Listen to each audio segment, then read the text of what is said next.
Laura Ingraham, who has been just this Trump loyalist from the beginning, says that maybe it's time for America to step back, move on. Let's watch. I think people conflate Trump with people's overall sense of happiness in the country. I mean, Donald Trump's been a friend of mine for 25 years, and I'm always very open about this on my show. But we'll see whether that's what the country wants. I mean, what the country I think is so exhausted. They're exhausted by the battle, the constant battle, that they may believe that, well, maybe it's time to turn the page if we can get someone who has all Trump's policies, who's not Trump. Sounds like she's talking about herself.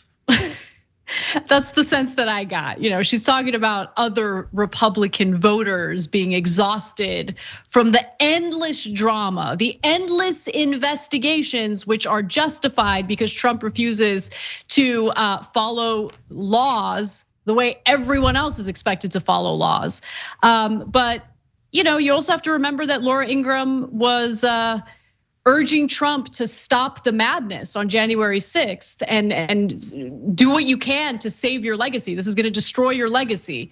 But Trump continued. He loved seeing the violence toward the Capitol on that day, and he refused to intervene until much later, after there was just overwhelming pressure to do so. So I think Laura Ingram's the one who's exhausted, and she should be, because Trump his whole strategy is divisiveness. Divide and conquer. And he's done a really great job of that so far. And I would summarize it this way: backpedal, backpedal, backpedal, backpedal. Got to get out of there. So why is she doing that? Is she partly exhausted herself? I'm sure that's true, of course. And she says, why is the country so obsessed with Trump?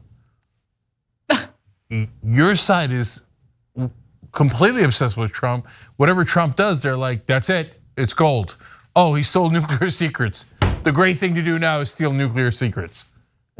Like, you guys could have moved on to another Republican. You have like thousands of loathsome Republicans to choose from.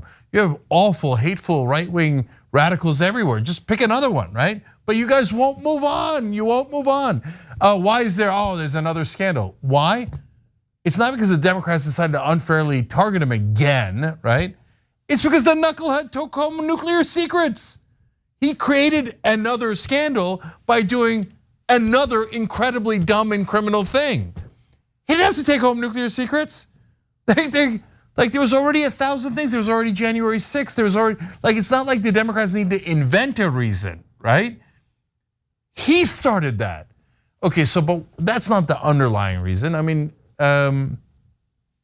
Ingraham has defended Donald Trump through 1,000 criminal actions and 1,000 insane actions. So why now? So I've said this before, of the 3 major Fox News hosts, Ingraham is the most likely to break first from Trump. Why? Because the Murdochs are now desperate to break from Trump, but they can't because their ratings are tied to Trump world and MAGA, right? So they're trying to backpedal out of the room. Rupert Murdoch has the Wall Street Journal write an op-ed against them. The New York Post write an op-ed against them. These are very right-wing op-ed sections, especially the New York Post, totally controlled by Rupert Murdoch. Lachlan Murdoch now runs Fox News. He's trying to tiptoe out of the room, but he can't, because every time they criticize him 1%, their audience turns on him and is furious, etc. But why Ingraham first? Because Sean Hannity is way too close to Donald Trump. It's backing away would be unbelievable heresy. Will Hannity do it at some point? Sure, if he feels that DeSantis is up and Trump is down, he'll dump Trump like a bad habit, okay? But not yet. He's too close to him. He gets all the scoops from him, etc. And Tucker Carlson doesn't give a damn what the Murdochs say. He's like on his own rogue mission to become president or whatever. He's going full bore populist. He hates Trump and he thinks Trump's an idiot, but he's never gonna say that on air. He's gonna siphon off all of his supporters and then dump Trump. So Ingraham was always going to be first because when the Murdochs say, hey, turn, she has the least independence from the Murdochs and is going to want to turn. And that's what you're seeing here.